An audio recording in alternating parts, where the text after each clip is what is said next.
Shalom and welcome to 2 Minutes of Torah. This year is entitled Asking a Guy to Steal, Sew, and Spay.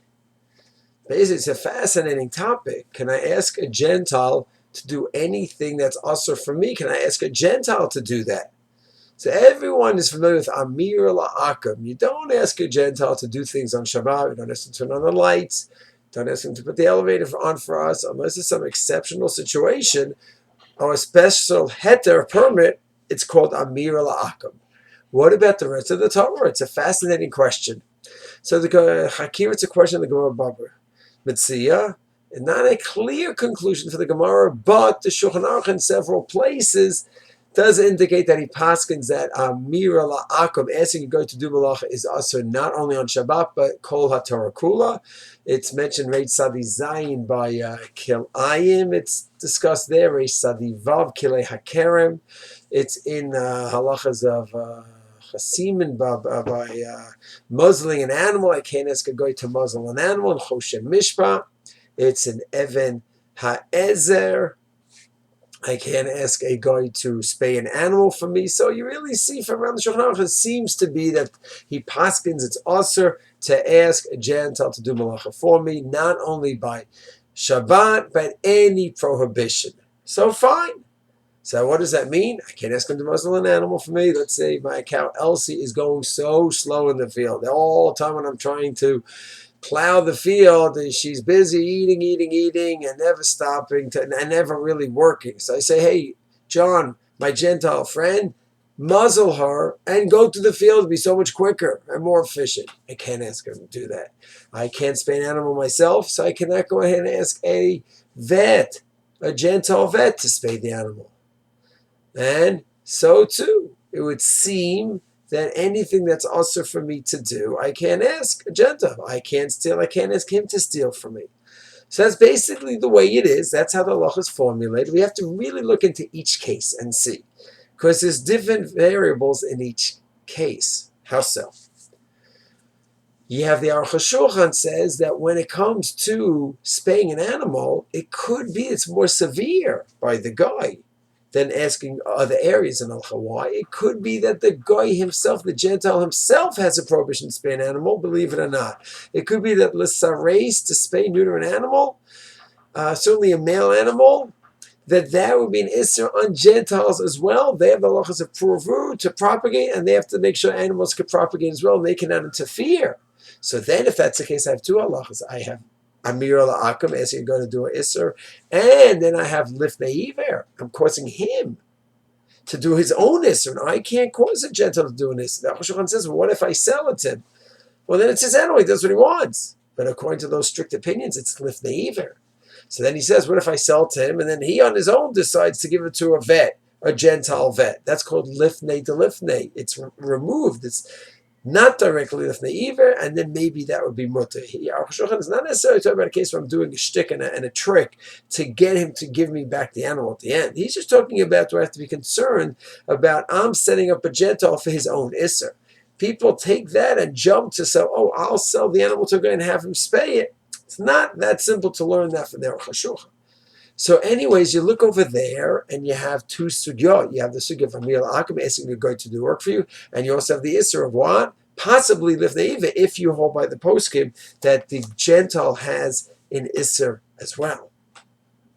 Go to Kilei Hakerem, which is rabbinic in Chutz La'aretz. So the Shulchan Aruch says something astounding. I can ask a Gentile child to plant in the vineyard. Because since it is Drabanan Chutz La'aretz, it's Amira to a guy, and therefore it's a Drabanan to ask a guy on a Drabanan. So that's amazing. That's called, in Shabbos terms, it's Shvus to Shvus. I'm asking a guy to do a Drabanan. That's a very popular topic on Shabbos.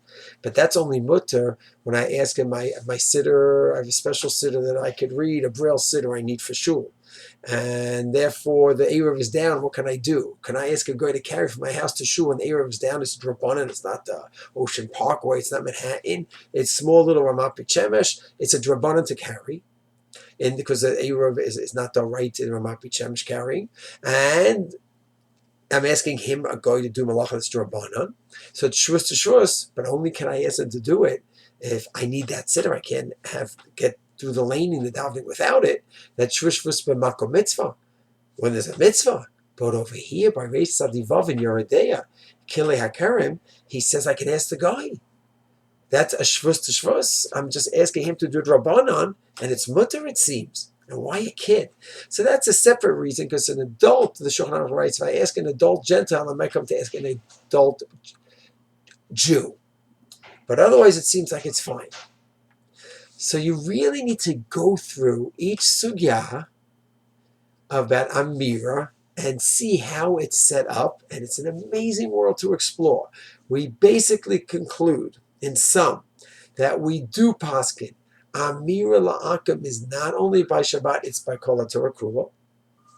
We need to look case by case. Is it Amira L'akum alone, ask him to do malacha? Is it also Lifnei Iveh, setting him up for his own Issur? So you have to see, does he have an Issur or not in that specific topic?